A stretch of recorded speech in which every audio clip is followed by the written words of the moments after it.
Woohoo! Yeah, woohoo! I don't know about you, but as the ticker was counting down, I was counting down like it was New Year's because that's how I feel on the inside for today. Welcome to Chevy Keys to Excellence, presented by Success Tax Help. I'm your host and moderator for today, Sky Houston with Majic 102.1.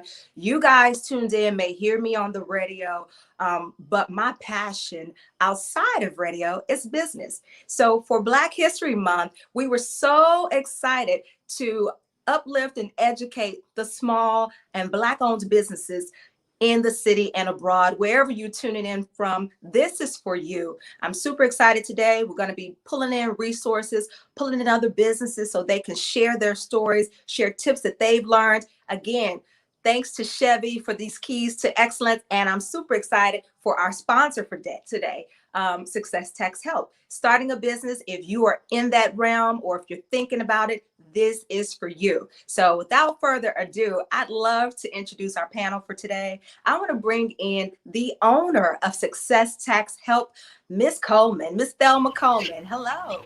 Good morning. How are you doing, Miss Sky? Woohoo! I'm excited. Hi, welcome everybody. I'm excited too. I can't wait to share so we can help some entrepreneurs out there. Absolutely. Woo! Make it happen. Yeah, this is going to be good. I'd also like to bring in somebody you know very well, Miss Kristie. Are you there, Kristie? I am here. Hello, everybody. Nice to meet y'all. Welcome, Beauty, owner of KT Beauty. But boom, let's do it. You look wonderful. Thank you. All right, we're going to be talking to her as well. And then Phil Yates. Mr. Phillip, are you there? Hey, good morning, everyone. Good morning, Mr. Barack. How we doing? We're doing well, Sky, Thelma, Kristie. It's good to see y'all. You too. Good to see you. Yes. Now, Phillip leads programs over at the Houston Area Urban League. That's where I'm familiar with him from. I did not know that Phil was an attorney. Oh, wow. So today, I look forward, Phil. I'm putting you on blast because I expect you to help us glean today. I want to glean from that attorney side, but also that real side where I know you from, working the ground, tilling it for small businesses, getting them in the programs that matter and really will push them forward. So welcome, Phil. Welcome, everybody. Yes. All right. Now, let me say this today. Do not hold back, right? Okay. This today is Black History Month, right? We're just now kicking off. It's the shortest month of the year, but I do not want anybody to take for granted the time we get to focus on us. We're part of the whole, but when we really drill down on what matters and what affects us, that's what allows us to be successful. So I'm gonna go ahead and jump to Miss Thelma really quickly. Now, Miss Thelma. Yes, ma'am. Bloomberg says 8 out of 10 businesses fail within the first few months, not even 18 months. So why do you think that is? Please talk to me. Give us some help.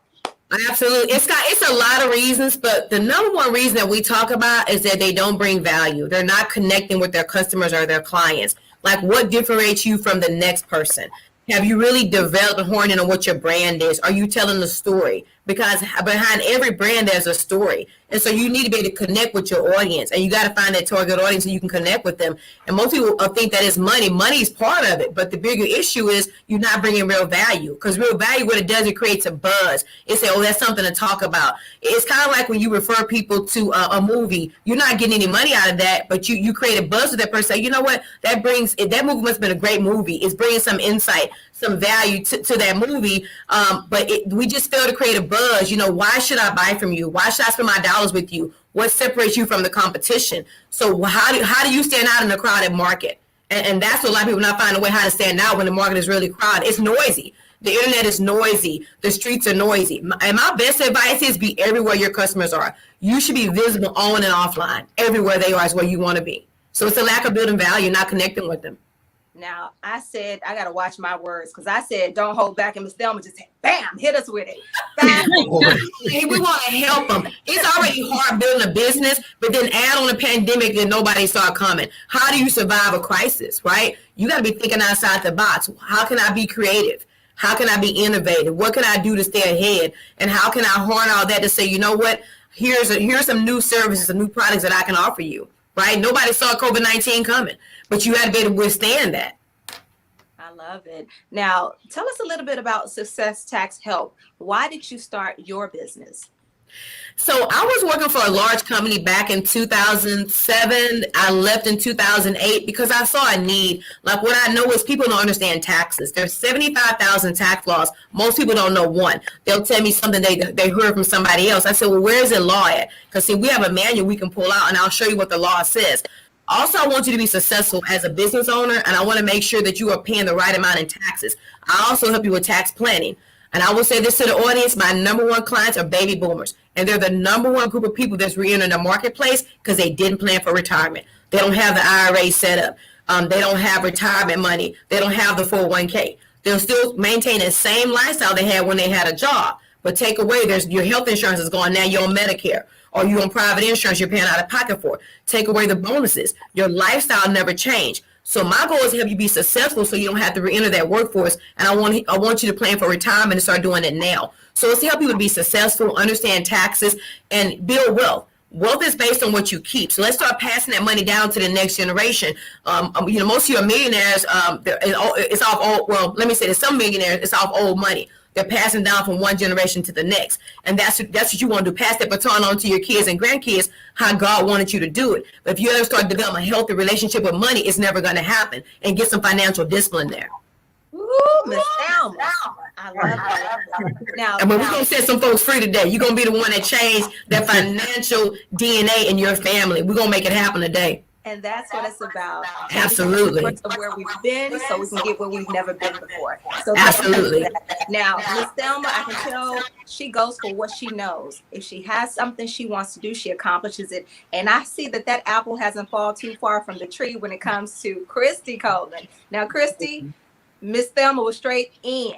Let me ask you, let me dial it back for a minute. For those people who are just thinking about starting a business, Miss Thelma's hit me with it. I don't even know if I want to deal with all that yet. Let's get to the entrepreneurs who are thinking about getting into business. If you could tell us, what's the biggest misconception about being an entrepreneur or entrepreneurship as a whole? So entrepreneurship, the biggest misconception is that you are in business for yourself and that what you do is all about creating a lifestyle that benefits you. And when we do create, as far as entrepreneurs, we build generational wealth. So how can I invest into my brother, my sister, my mom, my cousins? How can I take what I've built to be able to benefit other people that can also elevate themselves? And so for me, it's about sustaining your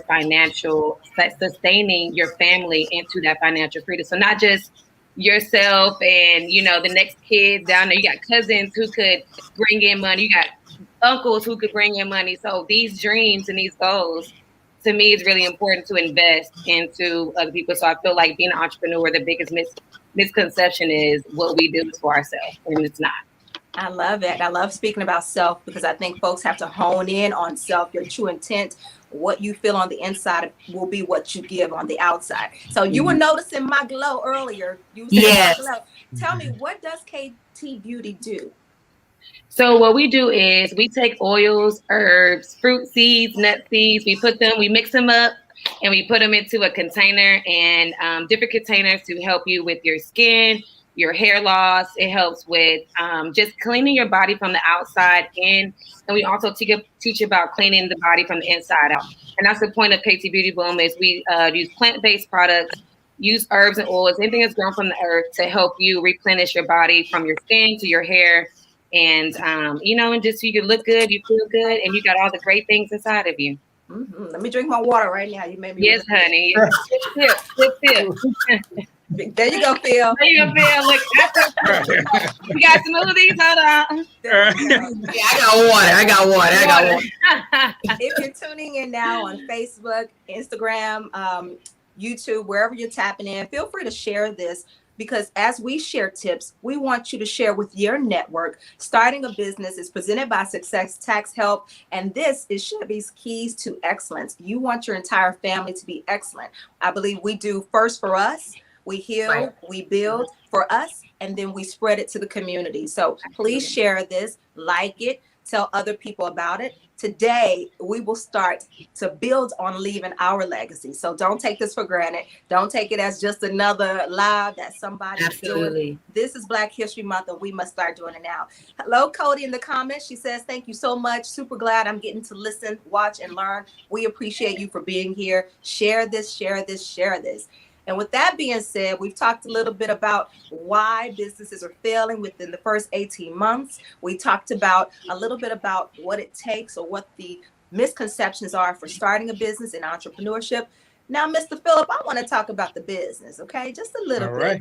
Let's talk about paperwork. You know, you're a big attorney, and in my mind, there's a lot of things that happen, a lot of paperwork, a lot of red tape.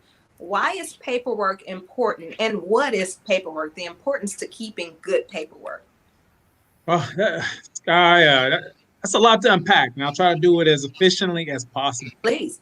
But you know, when you're starting out a business and you're trying to go through the different entities and you're trying to figure out what structure that you want to pursue, it's probably one of the biggest decisions that you're going to make as an entrepreneur. It sets you up for the long-term goal of when you go meet with Miss Thelma and you want to do your taxes, and then you're trying to think of a tax strategy, something that's going to allow you to accumulate wealth and take advantage of different benefits, tax benefits, and also minimize your liabilities. It all starts with that paperwork that we're talking about. And also when you have a partner and you decide that you want to go into business with a teammate, a relative, a loved one, or somebody who can help bring your product or service to the marketplace, if you don't have that paperwork in place, that can ruin your investment. Even when you decide to go get capital, if you don't take care of the paperwork properly and making sure that you're organized in a manner so that you have the proper vehicle and that you're shielded from liability, you also can ruin your chances from getting capital from a bank or an investor. I'll tell you, we were talking about COVID-19 and having an opportunity to work on the Houston Area Urban League platform at the Entrepreneurship Center, and as an attorney and some of the work even with the Paycheck Protection Program. One of the biggest mistakes that we made as a community is that we skipped the paperwork. And so at the very beginning, when you're trying to decide what entity structure you're trying to go with, a lot of people went and got a DBA. And then they were putting their names out and they said, I'm a business owner. And don't get me wrong, if you have a DBA, you are in business. Right. That gives you the license to do business, but you're not a registered business with the state of Texas, right. Which when you decide to go get capital, or if the government passes some kind of act like they did with the CARES Act that allows you to get resources, and then they look at your structure and you don't have a limited liability company, or you haven't converted to an S Corp or a small business corporation, and then you don't have employees, which meaning that you haven't registered at the state level, all that hindered your progress. And so there were millions and now billions of dollars that have been given for relief funds, but because we skipped the paperwork, Sky, we were unable to take full advantage. So I encourage everybody who's listening right now, if you're going through the steps of starting a business or growing a business, figure out where you're at. And there's a financial quadrant that Robert Kiyosaki, he had a book called Rich Dad, Poor Dad. It came out many decades ago. We've all either read it, come across it, or referenced it. And so in that financial quadrant, you start off, you're saying, okay, one, am I, where do I fit? Am I an employee? So am I an entrepreneur? And maybe you're working for a corporation and you're they trust you with resources, and it's your job to put together a strategy to move forward to get it approved and be a good steward of those resources. Two, are you self-employed? Me as an attorney, I'm self-employed. I'm not a small business owner at my law firm. Everything relies on my time, my resources. And yes, I outsource and I have employees that I work with, but they're not technically my employees. Most of them are independent contractors. And then three, are you a small business owner? That means that you've been entrusted with resources and you have the capital, and then you create a system, and then which you hire people to perform those functions. And then four, are you an investor? All of those mean something different. And depending on which one you choose, that's how you need to do your paperwork with your attorney. And then when you go meet with your tax advisor, they're going to give you the strategy to move forward to make sure that you can accumulate and hold on to your wealth. So it's very critical at the very beginning to make that decision, because it can affect all that, Sky. Absolutely. That's so wonderful. A lot of information you gave just right then. So I want to dig into it a little bit. I see a question for Linda. Linda, I'm going to get your question next. But before I do, Phil, you said you are not a small business, or you're an employee of your company. How does one determine if they should make themselves an employee of their own company? So from my perspective, I know Ms. Thelma can definitely share some as a tax strategist. So you can do two things. When you're starting your business, you can do a limited liability company. For those of you who are listening, you should know that's not a sole proprietorship, meaning that you don't have just a DBA, and you're not a C corp, meaning you're not a corporation that kind of survives on its own or has its own life of perpetuity. But you can elect to be a small business corporation. And I'm moving my hands like that because that's not done at the state level. It's done at the federal level with the Internal Revenue Service. And so if you do that, you make that election. So when you're talking to Ms. Thelma and she tells you, you know what, it's in your best interest to be an S Corp, now you can make yourself an employee. However, if you registered your limited liability company at that time, you're just a member of your company, you're the owner, and it's what we call a pass-through entity. And so when you file your taxes, you're still filing it as a sole proprietor. And then if you have two of y'all, or maybe three of y'all are partners. And so for the law firm, I have an LLC. Yes, I own my own business. Yes, I'm a business owner. Yes, #boss. Yes, I'm excellent. Don't get me wrong. I'm all those things. But what I'm not is I'm not an employee. I'm a member of Law Office of Gates and Associates. But I will convert it at some point, and then I'll become an employee of my firm. What does that depends on? The timing of when you convert? Really good question. And so I advise everybody, again, I didn't get my disclaimer. This is just friends talking on this platform. This isn't me giving legal advice. I was just listening in. It was just like, but I tell people to do it based off revenue. And you should talk to, Success Tax Help, because they're going to be able to dictate the type of revenue that you have and with the liabilities. And then if you treat yourself as an employee, you're allowed to take some of those benefits. So right now, everything that comes through my door hits my Schedule C. Well, that's a lot of tax liabilities, depending on how great of a year that the Law Office of Yates and Associates. And we're doing pretty well now. So now I am talking with my CPA to make that switch. And it's usually based on your growth. So if you have enough, if your revenues start hitting a certain limit, you want to make sure that all that money's not hitting your personal estate. Because again, this whole platform is not just about creating a business. It's not about being a boss. It's not about being an entrepreneur. It's about accumulating, achieving wealth, and being able to pass it on. And the best way to hold on to it is for you to use the best legal strategies that are available to you, like Ms. Thelma said. Mm-hmm. Absolutely. I'm not sure, but Linda, tell us, Linda's question was, is it best to get a LLC or stay as a sole proprietorship? It varies. Yeah. Here's my take on that, and Phil may have a different take, but I'll tell you my opinion. The reason why you don't want to, you can start off with a DBA. I totally agree with Phil on that. You don't want to stay a sole proprietor. Here's why. If you build a big business, people like to sue. People file frivolous lawsuits every single day, especially in the state of Texas. I mean, frivolous, right? So you put all your liabilities into being a sole proprietor. I'll give you an example. I had a client. His daughter turned 18. He bought her a vehicle in his name. She had a wreck. They sued him. They sued his business. He lost everything. He's just now starting to rebuild. Had he had an LLC, which is a limited liability corporation, it would have separated him personally from the business. Also, Phil touched on a lot of things. When you want to actually look like a real business and you want lenders and investors to take you serious, you want to become an LLC. You want to have a business bank account, because you cannot commingle funds in a personal account. It's against the law to do that. So it needs to be a personal and business account need to be separated. Also, you'll be registered with the state of Texas, and then you can actually go for funding if you need it through the SBA or through a small business lender. But you want to, if you're going to look like a business, you have to function like one.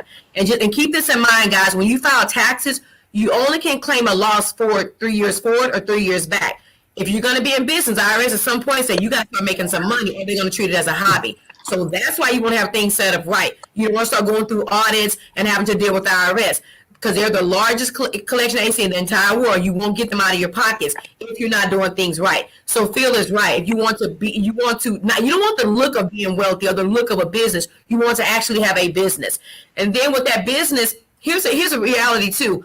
My mentors always teach me, start with the end in mind. What is the purpose of this business? Are we building it to sell it? Because a lot of folks will sell their business to big companies. We see it all the time. Or we're going to keep it in the family to grow. That's why when you're starting out, I always suggest you need a business plan. You need a marketing plan. Where are we headed with this? What's the purpose of this? So we'll know. And, and one more thing, I was going to just piggyback on what Kristie said. Entrepreneurship is not easy. It is hard. You may fail. I'm going to tell you that right now. It's not easy. I failed 1,000 times. I got back up about 2,000 times. And you're going to get criticized. You're going to get judged. So what? Keep going. Jesus was the most hated man in the world. If he couldn't win them folks over, neither are you. Stay focused. Folks will be on the sideline judging you, and you in the game. They didn't even get in the game. So don't worry about that. Stay focused on what you know to do, and don't give up. Hang in there. I want to add that in there because people always say, Thelma, you make it look easy. I've been at this game since 2009. It's not easy. It's hard. It's been months. We didn't make any money, but I kept going. I knew what God called me to do, and I didn't listen to the naysayers. And you just got to keep that in mind. That was in my spirit, so I wanted to make sure I put that out there so people know that to keep going. Right. I'm like, drop it. Right. Yeah. I love it, Miss Thelma. Thank you for Absolutely. that. I Absolutely. see a lot of great comments and questions coming in. Dante is saying, my wife and I started an LLC and added our 12-year-old daughter to the business. How much should we include her in the business process? I'll say everything. Everything, because at the end of the day, we don't know when time is happening. Like anything could happen. So your daughter needs to be set up to where she knows how to run the company, even at 15, knows how to walk with her to basically pay your employees, walk with her, show her how to order products, show her where are you ordering the products from, show her everything she needs to know. By the time she's 15, she can run this company with her eyes closed without you. So then she can take your company to the next level, and you could focus on maybe adding to your company and things like that, but include all of her ideas. Don't shut down nothing that she may have, because we have a different mindset than the generation that happened before us. So we're going to do things a lot more easier and effective than our generation that did before us. Because like growing up, my mom's like, work 7 days a week. But for me, it's like, okay, how can I find 100 people to do the same thing that I'm doing? You know, how can I literally stretch me, add like 8 more of me, and we can all build this together. So not only am I making money, you making money.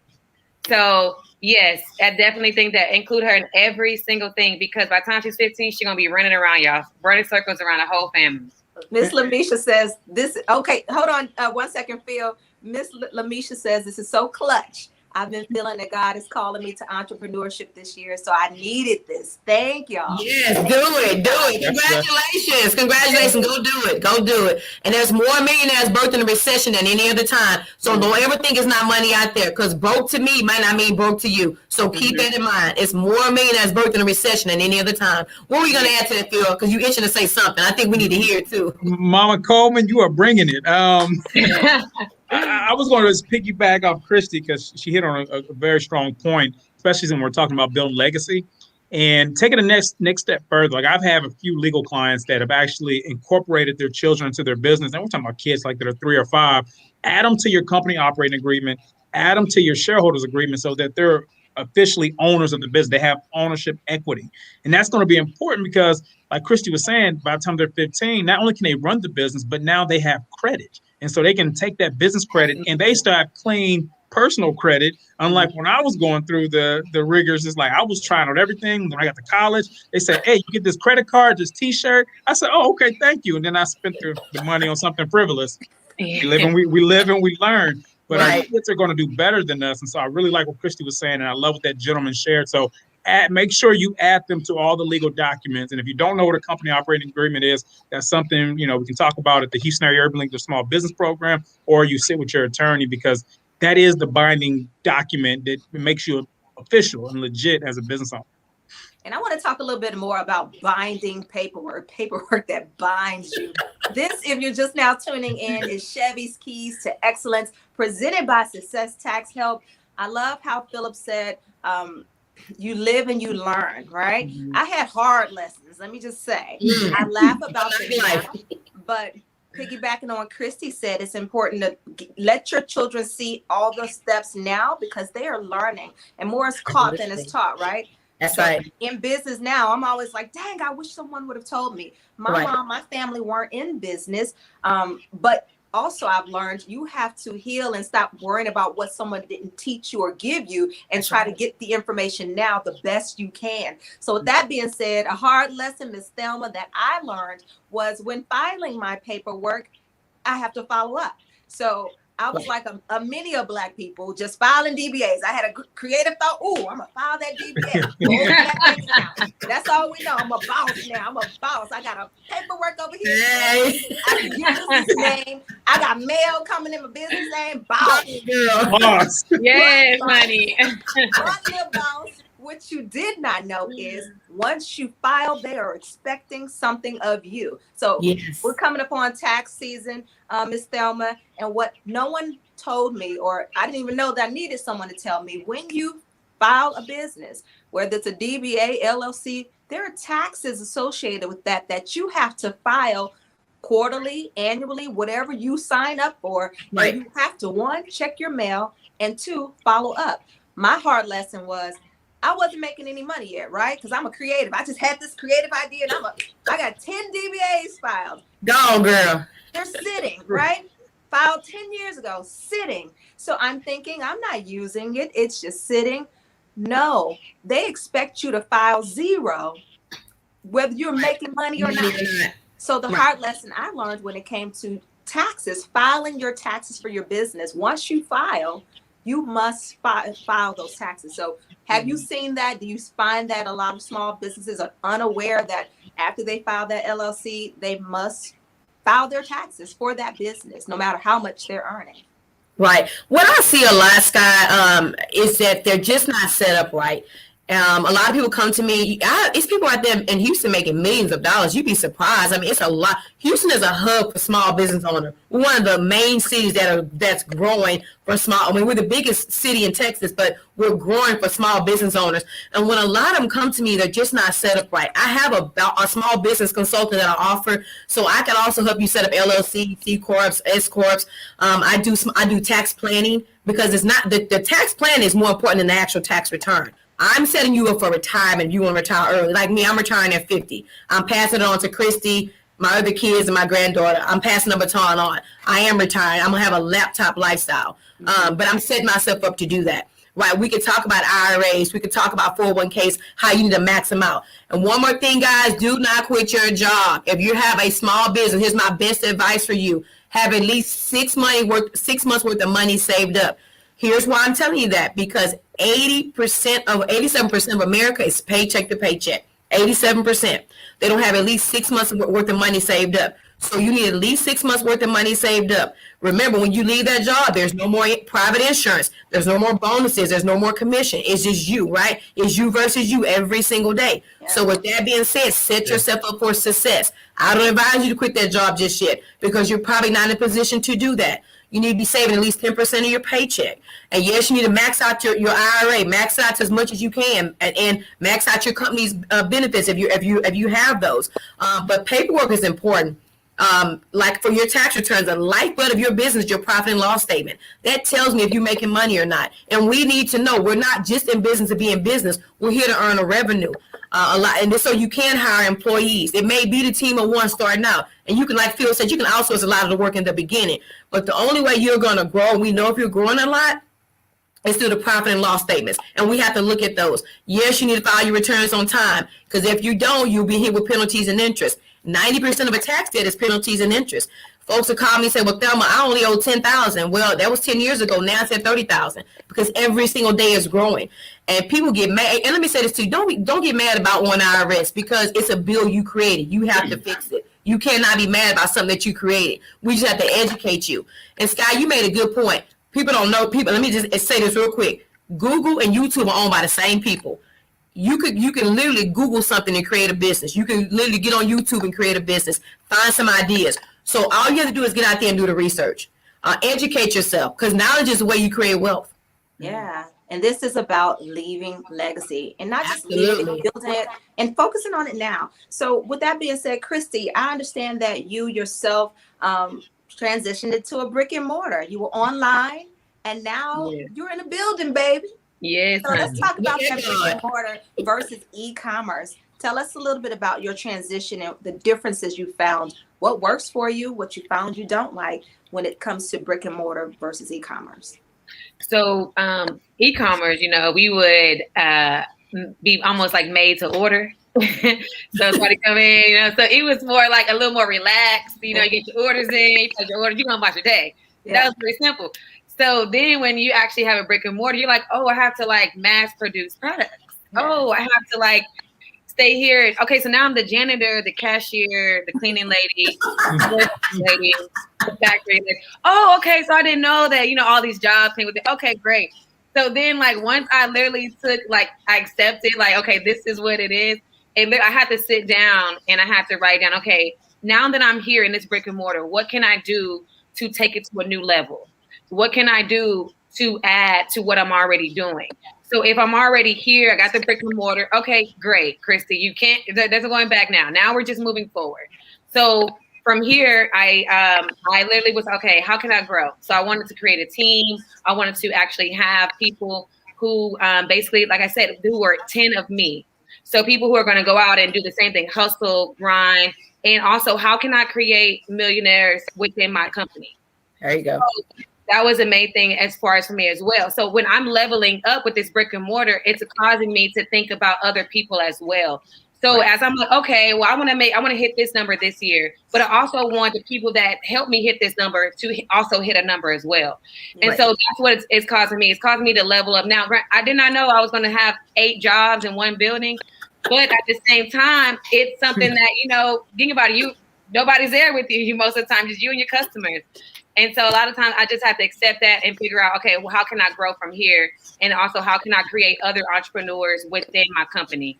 And that's really what I'm doing now. And it just caused me to level up. And I was okay with leveling up. The transition part was very hard. Anybody who's ever been through a transition, it could be anything. Any transition can be like, oh, I feel like something is pulling out of me and I have to take this. I have to necessarily change my lifestyle. So getting up earlier, reading more books, studying, not knowing that the difference between going out and staying in, knowing the difference between, okay, Kristie, if I want to make this amount of money to pay to keep these bills, to keep sustaining these bills, this is what I have to do in order for me to be able to, have the money coming in. And that's me, sacrificing a lot. And just knowing that these are the jobs that come with it. And I'm totally okay with the transition process. So yeah, it took a lot of internal reading and studying.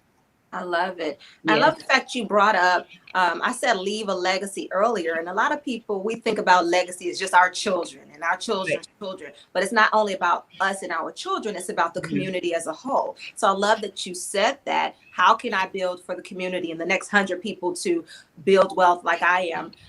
Which brings me to the question, why do you guys feel that it's so much harder for our community to, one, start a business and then 2, maintain it? Well, anybody can answer this question on the panel. Any of you guys? We've never seen it. Think about it. We're behind 400, 500 years. Mm-hmm. So we have to think about all the things that we did not see growing up. So my mother is taking battle scars for me and my ancestors, for my children. Her mother had taken battle scars for her. So it's literally all about what we did not see growing up. So we have to heal from the past in order to move forward. Just like you mentioned earlier, if you can't blame your mama, your daddy, or nobody for the reason why you're not successful. It's not their fault why you're not successful, but it's your responsibility to take where you've been at right now and move forward with what you have. So that's it. She get it from her mama. That's it. I will piggyback on what Kristie said. I agree, because here's the thing. At some point, a lot of people, and I say this all the time, like when you come sit down with me, we're going to get real. I'm pulling out these bank statements. We're looking at everything. You won't hide it from me, because people don't know this. IRS can subpoena your bank records. They don't even need you to do it. They can go right around you. Well, because they'll say, well, I don't want to show them. I will pull out my money out the bank. They don't care. They can contact the bank and get it too. So when you sit down with me, we're going to get real. We're going to stop the mess. You got money to lay over a Carnival cruise. You got money to fix your life. You got money because here's what we'll do. We'll finance our wants and beg for our needs. We changing that narrative. We stopping that mess. You gonna get it together. You come and see me, we getting real. Because if you really say you want to change your life, there's nothing wrong with looking nice. There's nothing wrong with feeling good, but not when the bank account is empty. We can't be spiritually bankrupt. You gotta make it make sense, right? You can enjoy your life, but what are we saving for tomorrow? Put some money up. You know, what are you putting up? Wait, Miss Thelma, you slave me. I'm Say sorry. it again real quick. Say it again. We're going to stop. We're going to stop. Report. No. You said we do what with our money and we beg what? Say it We again. finance our wants and we beg for our needs. Finance our wants. And we changing that narrative. Where the money is. I mean, well, we got to fix that, right? Because here's the thing: African Americans are the number one consumer, right? But why in the devil we getting a GoFundMe to beg? Why you don't have life insurance? See, I'm gonna pull my life insurance license back, guys. So then I'm gonna add that to my practice. I'm gonna answer your question real quick, but I have to say this though, because you got a good audience here. Get some life insurance. You're $20, $30 a month. It doesn't make sense why we're having to fish fry to bury you. So now I gotta grieve you, and now I gotta figure out a way to bury you. But you got on Gucci. I mean, make it make sense. It's gotta make sense. I'm sorry. We're changing that narrative. Let's stop this mess right now. And the reason why we're not maintaining is a lack of education. My daddy made us read when we were little. I don't watch TV now. People all tell me, you saw this show, you seen that reality TV? No, I still don't watch TV. He didn't let us. We got a whooping if we didn't read. And if you had no homework, you got that encyclopedia out. He bought encyclopedias, and we still have these encyclopedias. He bought them one at a time, paid the man once a week. They come out door to door selling them. He made us read. He made us educate ourselves. And here's the thing, I'm not talking at you guys. I made a million mistakes. You're looking at a teen mom. I had her when I was 18. So don't, and I grew up in one of the toughest neighborhoods in Houston, right there in Sunnyside. But between 6 kids, we got 13 degrees. He made sure we got our education. Even though you made mistakes, you don't stay there. You get knocked down, you get right back up. Let's get on it. There's no excuse why you're not where you want to be. And the only person that's stopping you is you. We got to change that narrative. Educate yourself. You know what, people don't realize this. Do you know your tax dollars pay for the library? Let's say you ain't got money to buy the book off Amazon. Why you not at the library? It's free. You paying for the library. There's no excuse. The quickest way to wealth is reading a book. I read 4 to 5 books a month. I made them read. Don't come about the reality show. Tell me what you read. Yeah. What are you reading? What are you feeding your brain? Because the reality show, that's not going to get you anywhere. That's junk TV. See, money is based on the mindset. What are you feeding this? Only 8 out of 10 people read. That's all. That's across all nationalities. 8 out of 10. And the library is free. I mean, there's the oxymoron. You paying for it. Out of your paycheck. Part of your tax dollars going to the library. But yet you won't go in there to get a book and check out. Man, come on. Get on a Kindle. A lot of these books are 99 cents. And you should dedicate, business owners, listen to me good. Take 2 hours a day. 1 hour a day you want to work on your business, not in it, work on it. How is your marketing? How is your branding? How are you setting yourself apart? Where's the revenue at? Their business plan might change 1,000 times. What their marketing plan look like. And take another hour to spend with God. What are you telling yourself every day? Wait, I got to stop you right there, Miss Thelma. I do want to talk about how you are merging, because Black people, we're spiritual people. And I'm not speaking for all Black people, but the Black people I know. Okay. We are very spiritual. So how do you merge your faith and your belief with your works, you know? I'm gonna get a floor back to Kristie and Phil, because I don't want to take it over. But here's what I will say, you guys. We are praying folks. I agree with you. But faith without works is dead. Because folks say, I'm gonna pray to God. God's gonna get me through it. But what work did you put behind it? See, here's the thing. If you're gonna run from the work, you might as well run from the money. Because I'm confused. The best view is at the top of that mountain. But you know, it's beautiful when you climb in that mountain and see what you did, what you left behind.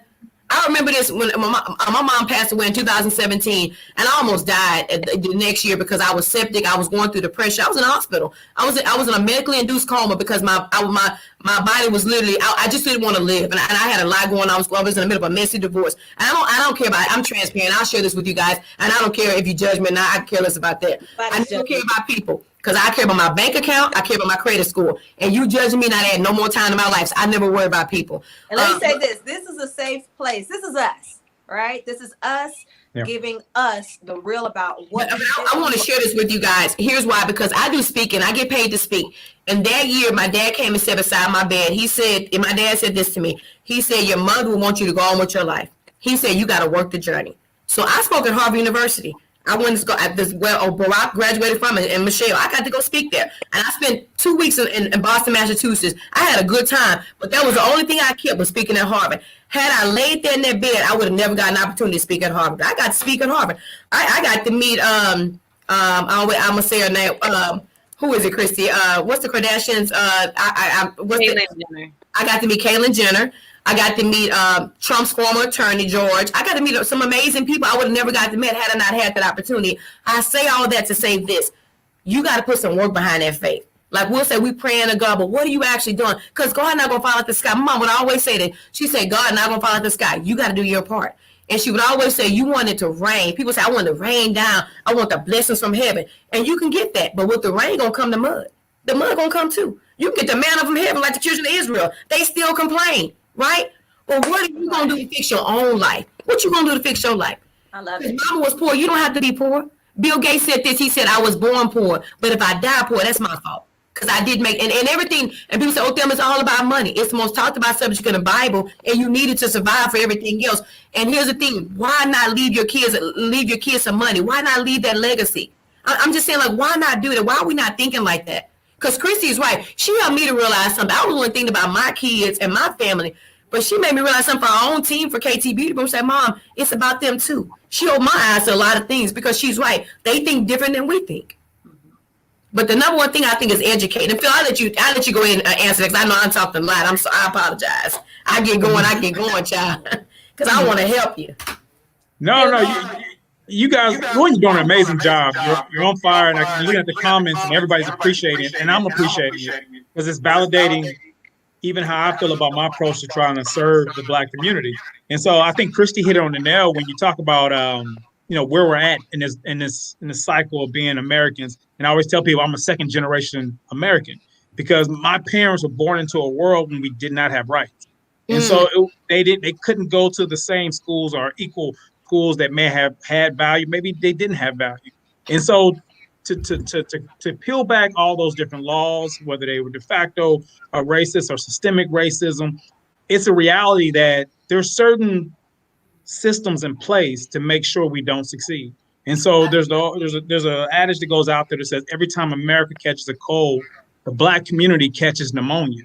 Yeah. And it's so true. And you can even see it during COVID in terms of anytime there's an economic downturn or there's depression, because we already have distressed assets, we're worse off. And so we have to understand that right now in terms of where we're at in this American journey so that we can have more conversations like this. And so the reason I'm just sitting back and listening, because this is one of the things I believe we really truly need is us giving the dialogue, not us looking at somebody who doesn't look like us, not somebody who doesn't have the cultural competency to speak to the journey that we have to go through as African-American men and women and young people and entrepreneurs, because they don't truly understand it. They may be coming from a good place. And don't get me wrong, whatever philanthropic efforts that different corporations and different other people from other communities support our journey, I'm all for it, just like I support other communities.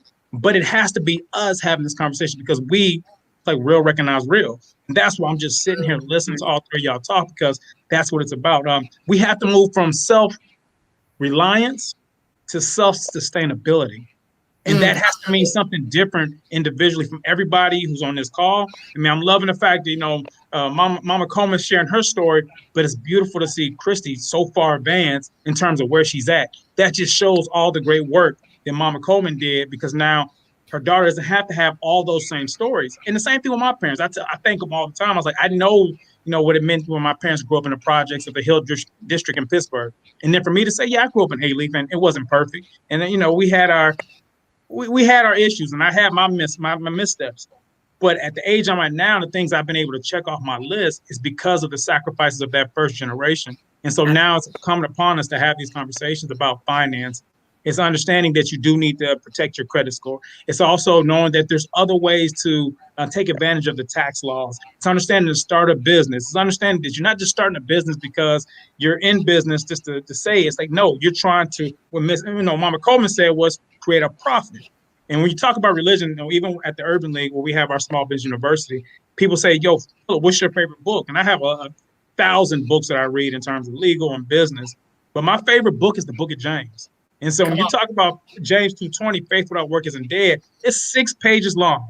I encourage you, every entrepreneur should read that from front to back, because it teaches you about humanity, teaches you about humility. And that's what you need as an entrepreneur, because it's an ongoing journey. I'm sitting here learning. And yes, I have an MBA, I have a JD, I've been practicing law, I've been teaching entrepreneurship for over a decade now, but you still can learn from somebody. And if you keep that mindset, I promise you, you'll move closer to self-sustainability. And if you do it within inside your community, I promise you the next Black History Month is going to continue to improve. We're not only talking about our great historians, but now we're talking about Black history makers like Sky, Thelma, and Kristie, and the work we're doing to actually improve our own community. So that's the only thing I'd add was that I'm just really observing, because this is what Black history is supposed to be about, us making our own history and moving the needle forward.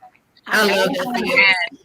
I was going to add one thing to it. I think it's really important that we learn our history. So like my grandfather's grandmother was, slavery ended for her at 16. Right. So I take from what the pain that her being on the field and her working and her actually having slave owners, you know, that was 5 generations ago. That was just 5 generations ago. So for me, it's like I take everything that he's learned or he's taken from her, and I add that into what I'm doing now. So also my great grandmother left us land. We also have 2 homes from my great grandmother. So we have to be able to learn what we have already. We got 4 acres of land that's been sitting there for 20 plus years that nobody has done nothing with. Why? Because we don't take the time to learn about where we come from. So yes, we are in Black history. Yes, we are doing this. Yes, we have to learn from where our ancestors come from, but learn who you are. Learn about your great grandmother. Learn about your great great grandfather and what they did and how they struggled to get you where you are today. There's no way that I would have got to where I am today if we didn't have a great grandmother who thought about having 4 acres of land that could never be sold because all of her heirs would have to sign it. That means all of her kids would have to sign it. We would have to come together. And that's impossible. That would be impossible. So we have the land that's in our name and 2 houses that's already in our family's name. Nobody would have known that if they never asked. We have to learn our history within our family history itself. That is very important, of learning about where you come from. And appreciating it. No, before you leave that point, Kristie, and appreciating where you come from. Exactly. All too often, we allow other communities to define our value.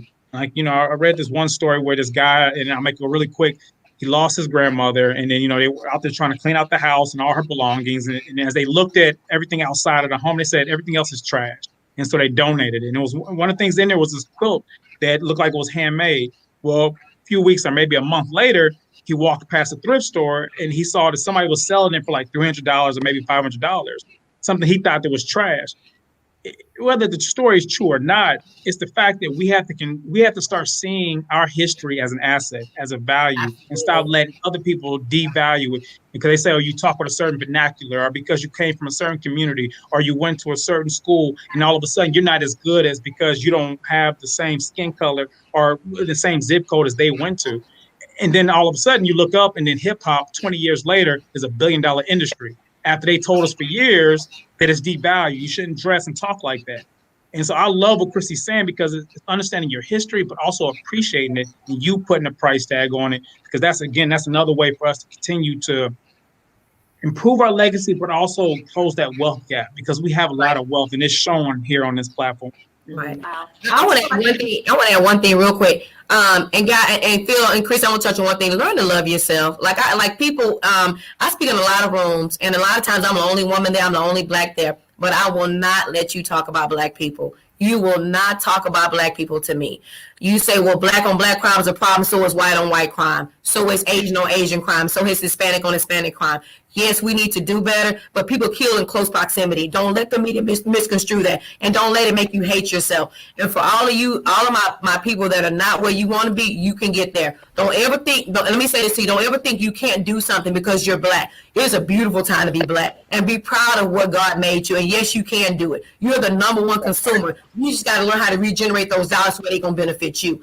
Enjoy your life. Enjoy some of the fruits of your labor, but make it make sense and take care of the things you have to be responsible for. But love who God made you. You are beautiful. Your history is rich. It's valuable. You were the only ones that were stolen from your land, and you had to come over here and try to figure it out. You had to learn a language, and you took care of people. You took care of white America for many, many generations. So now it is your turn. Now it is our time. Will you ever get back what you lost? No. But be proud of who you are. Be proud of your heritage. And just don't let anybody make you feel guilty for being Black. Because, again, you won't sit up and talk about Black people to me. And I just won't let you talk about Black Lives Matter. Well, let's talk about the KKK. They've been around since 1865, and you won't talk about Black Lives Matter. I'm a dig deep because there's a lot of people that died. My daddy has seen people hanging from trees. He's 87. He grew up in a segregated South. So when you ready to have that conversation about the KKK, we can talk about Black Lives Matter. But until then, I feel like I almost need a part 2 just so we can talk about Black and family relations and talking about identified or identity. So Miss Thelma, park that. We're going to bring that back on a part 2 so we can really dig deep on identity and what matters. So yeah. I'm going to throw it to this final question. And it's a question, or it's a topic that we don't really spend a lot of time on when it relates to Black businesses, and it's marketing. Miss Thelma, you mentioned the word marketing, but now marketing and brand awareness is big when you're starting your business. Matter of fact, Radio 1 wouldn't even function if we didn't have advertisers like Chevy, who's doing this Keys to Excellence.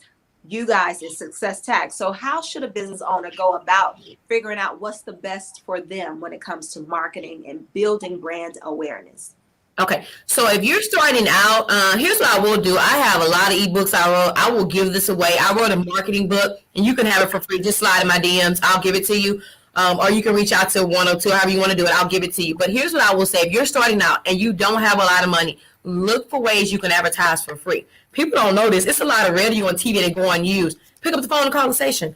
Hey, and people will love, hey, I'm a new business. Can you do me a favor? I'm just starting out. What are y'all doing with that unused advertisement? You can ask them. I did it when I first started out. I had nothing. I was working from home. Trust me, and I was working from home full time, and I was bartending at night with two degrees. My kids will tell you, they'll be like, damn, you bartend, you doggone right. I got bills to pay. It wasn't no money coming in the beginning. It's called sweat equity in the beginning because it wasn't nothing there. Single mom raising kids, I had to figure it out. And I did it without welfare. And I'm only saying it because I had to find a way to do it, to make it make sense. But long story short, you can advertise on Craigslist for $5. It used to be free. Now Craigslist charge you $5. Craigslist has billions of subscribers. People forget about Craigslist. They got billions of subscribers. You can advertise, Facebook and social media. So social media includes Twitter, YouTube, Facebook, Instagram. It's all free. Create a business page. You can advertise on there for free. Pull in influencers. If you have a product or a service, you could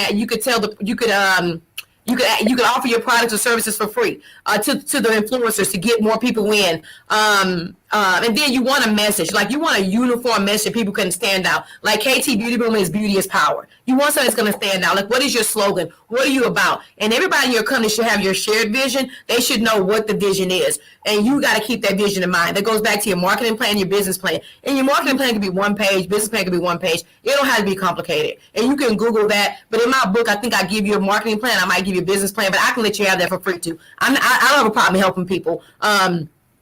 I give a lot of free resources out, but find a way to stand out in a crowded place. You got to find your own voice. And it goes back to storytelling too, Sky. What is your story? What is the why behind the brand? Like we started KT Beauty Boom because my mom was losing her hair. My mom had cancer. She had 3 different types, and she was losing her hair. Kristie's a vegan, and Kristie had cut all. Kristie had hair long, and hair was relaxed. She cut all her hair off, and I was so shocked. She was in Austin when she did it, and she actually started KT Beauty. It started because of her. She did research on some oils and fruit plants and herbs, and that's how we got started. And when mom grew her hair back. So what's the why behind the brand? Like, let me connect with your why. Let me connect with your brand. How do you stand out against a Coca-Cola? You can never compete with Coca-Cola. You don't have the marketing dollars. You got to find your own target audience. And don't try to compete with them. You don't.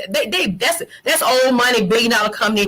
We don't care about that. How do you find your target audience and your market in a crowded space? You got to figure out who they are. Is that a man or woman? What's your demographics? What your psychographics is? I break all that down in the book. I'll help you figure that out. Who's going to buy your products? You want to do surveys. You want to get reviews from the customers. Because customers tell you what they like and don't like. We changed a lot. We first started KT Beauty Boom. Our labels were horrible. The oil got wet on them. The whole thing rubbed out because I didn't know what I was doing. I'm at Office Depot trying to make labels. I didn't have the money at the time. I said, you know what? When I get the money, I'm going to hire a graphic designer, and I did. So, work with what you have in the beginning, but look for ways to free advertise. And then when you get some money, yes, reach out to Radio 1, 102, and 97.9. I mean, you can run a campaign for $1,500, $2,000. But here's the thing: you need to test everything. Old folks say you want to measure twice, cut once. So measure twice, cut once, and you need at least 90 days to test it. So you want a 90-day test to see what's working, what's not working. Get out there, and another thing me and Kristie did, we got out there and handed out flyers. I kid you not. I did it for my own business. I be in Walmart parking lot. I had signs, man. I'm a hustler. I'm going to figure it out. I mean, it'd be 100 degrees in the summer, but I got to get out there. I'm going to go to work from 8 to 12. To take my lunch at 1, from 2 to 6, I'm out there putting out flyers. I'm going to the convenience stores. Can I leave my flyers with you? I'll give you $50 for every customer that come in. You gotta be creative. You gotta be, especially with COVID-19, you gotta be innovative, baby. You were born into slavery. Your people figured it out. You gotta figure it out. We gotta bring Black Wall Street back. We gotta get back to Black Wall Street. Boom, dropping them. That's it. I'm on it. Because I love it. This is what I do. I love it. I love teaching. Because I want you to go out there and build a big brand. I don't want nothing from it. You know what I mean? I want to be able to help you. You're called to be an earthen vessel. Pass it on to the next person. That's all you're here to do, is to help the next person. And watch how God bless you when you help other people. The gifted isn't giving it away. That's the gift. That's it. People are asking, how do I find what works for my businesses? Miss Thelma is giving it to you. Matter of fact, you can call her. She always drops these jewels. Her number's on the screen. If you want a free consultation, if you're trying to figure out how to figure out what works for your business, get the free consultation from Miss Thelma, or you can go to her website, successtaxhelp.com. Miss Thelma, will you put the ebook on your website somewhere so they can? Yeah, I'll do that. I'll add it to my website that you guys can have it, and then also if you follow me on Facebook and Instagram, I give you all these tools. I have a paid coaching section too, but I don't mind giving you the tools, and because we talked about this initially, is giving you that, and Phil can add to this, and Kristie, is to give you that tools to get started. Like we will get you started. We're not gonna run a race for you. I'll run it beside you, but it will help get you started, because you got to put the work in, and that's what people don't want to do. You want the end result, but man, the beauty is running that race, getting out there doing it. Look at what you did, and journaling along the way. Man, I did this. Nobody can't take that from you. You did this. Oh, let's go ahead, Phil. Okay, Phil, you want to add? Kristie, let you add to that. Let me do this because this is good stuff, and I see all of the comments coming in, guys. Really quickly, Mr. Phil, you can take this first. What are some lasting resources or some things? Miss Thelma's dropping jewels. She's going to drop her ebook. But Phil, what do you think are some resources that will really help the people that are watching today? Well, on behalf of the Urban League, I'll say that there's an incubator that we host every Wednesday. It's virtual right now. So, while you're meeting with Mama Coleman and you're meeting with Kristie, you can also join this class, which is Wednesday night, 6:30 p.m. to 8 p.m. We go through a curriculum for Small Business Development University. You can go to the Urban League's website, which is www.haul.org. You can sign up on the homepage. I'm the facilitator there. We bring in different subject matter experts. We talk about everything from business modeling to marketing to access to capital to even how to pitch your business. The whole goal there is so that you can mess up for free. And so I really like what Mama Coleman saying is like, first figure it out, do everything you can. And so this is one of those incubation process for you to figure it out. So then when you go to Mama Coleman or you go to Kristie and you look for mentoring or coaching, you now are equipped with a business model, a business plan to now go to the market. And so that'll be the primary resource, and you can reach out to me there. And also you can email me on that Urban League platform at pyates@haul.org, and I'll be happy to kind of help you navigate that website and get you into the program.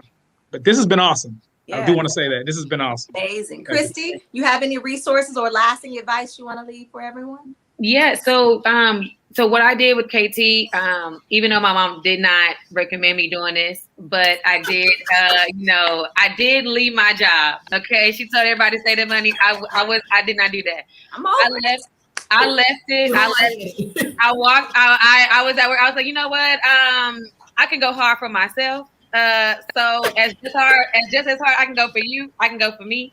And so what I did was I started researching farmers markets. So all these different farmers markets I'm researching. I'm doing farmers market 5 days a week. 6 days. I'm packing all of my utensils, all of my tools, bringing my products there, passing out my flyers, letting them know where I'm at, what I can do, what we can do to help. And that literally grew us to where we're still doing the farmers markets every week consistently. And also from there, also met up with different brand ambassadors, people online, people who basically want to model and market and be online. And this is what they want to do, be in front of the camera and stuff. So give them something to do. Give them a product to promote. So, hey, can I give you 4 of my products once a month or every 60 days? And can you market my product? And I'll give you my product for free. So then from there, now you have their 4,000 followers, and they're helping you basically with your business and you marketing. So not only are you marketing with yourself, you got them marketing, and then now these people are already doing what they love. So it's a win-win because they taking pictures with themselves and whatever they like to do, and they modeling your product. So farmers markets, reaching out to people on social media, and don't be afraid. People want something to do. Right. People want something to do. They need something to do. Give them something to do. Hey, I need help marketing. I need 8 people to do this. Can you do this? Can you do this? Can you do this? Can you do? Great. Awesome. Here's product. Market. There's 100 people. 100 people, 1%. I need 1% of 100 people effort. Baby, we gonna win. And John Paul Getty said that's how you build wealth. And guys, don't be afraid. The number one thing I think is you don't believe in yourself. You got to believe in yourself. Yes. Don't listen to other people. People be on the sideline talking mess. They didn't even get in the game. Like how you and be careful who you take advice from. Like God gave you the vision. They not gonna see it. You gotta be Ray Charles to the BS because they not gonna see it, right? He gave you the vision. You gotta stay focused. You gotta believe in yourself. That's the one thing I get with them. I'm afraid to do it. Do it scared. Do it afraid. Mm-hmm. Do it scared. You gotta believe in yourself. Yeah. Like and here's the thing: on the other side of fear is all the possible. What if it failed? What if it worked? I want to leave one thing with this guy. My mom always told me this. She said the wealthiest place is a cemetery. See, she used to work in the hospice ministry, and on the deathbed, it's a bed of regret. That's all. It's just regret. All the shoulda, woulda, coulda. It's too late now. It's over, right? The wealthiest place is a cemetery. You never got to bring to fruition what God had birthed in you. See, when you was in a womb, God had a purpose for your life. Don't you let nobody take that from you. I don't care if you're in prison. I don't care if you're on drugs. I don't care if you dropped out of school. I don't care if you've been homeless. I do not care. I don't care if you detour like the children of Israel did for 40 years. That purpose is still in you. Yeah. You got to pull it out of you. Yeah. And get around the right people that can help you. You want what Kristie said, you want 1% effort of 100 people. It's better than 100% effort of your own. Just hang in there. Hang in there. And believe in yourself. We're innovators. Yeah, that's what you are. You have to figure it out with slavery. I mean, that's what they have to figure it out.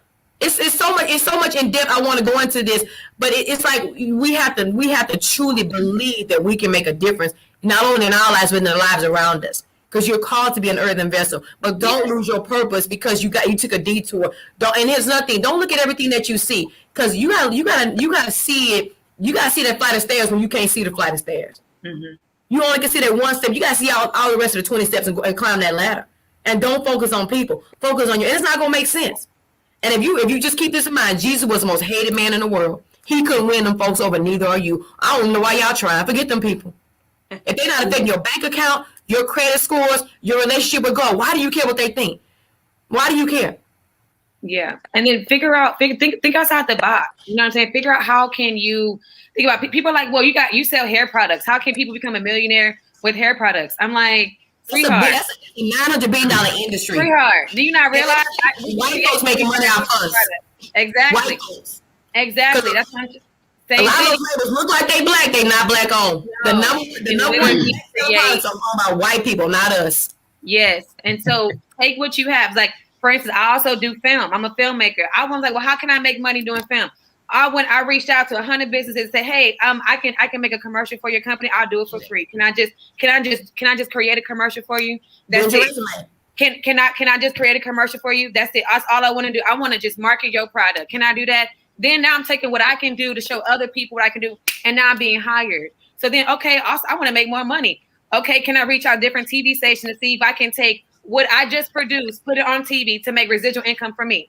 Again, what can I do to make money? People are like, well, how can you make money doing film? How can you make money selling products? It is a way. Figure it out. That's right. It's a way. Figure it out. And ask for it. I will say that everything the Coleman family has said is spot on. But one thing I noticed is sometimes we don't feel like we deserve the capital. We don't deserve the contract. Or we don't deserve the opportunity to have our own brick and mortar.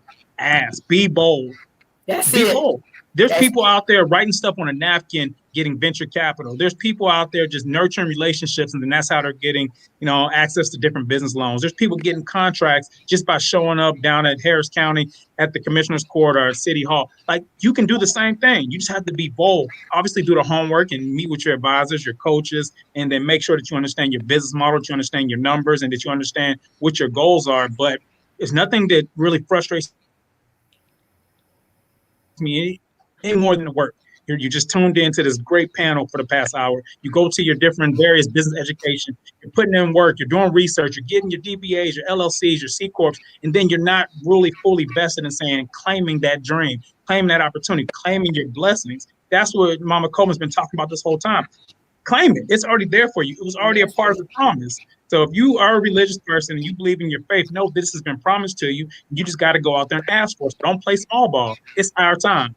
I love it. Listen, all I have to say is at the beginning of this live, I told y'all, share this, like this, tune in, because I knew what it would be. I just saw someone say, someone just texted this to me and I found the live. Will this be reposted? I missed the beginning. I told y'all. I'm going to just sit back and say I told y'all. But listen, we're going to wrap this up for today. We're probably going to reschedule something else because this was just so bomb. We're going to have to do it again. It's so nice we have to do it twice. But if you're wondering if this live will be posted, yes. It will be on our Facebook page and probably on our Instagram, definitely on the Majic YouTube page. Go find it there.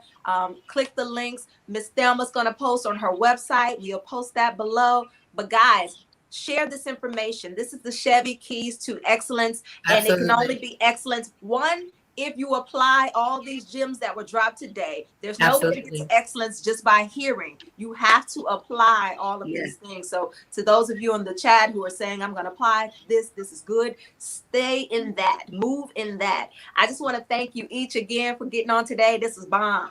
Bomb.com for Black History Month. The Starting a Business presented by Success Tax Help. Thank you, panel. And I wish you all well in your business and the rest of your ventures. All right. Thank you guys for tuning in. Thank you. Y'all take care.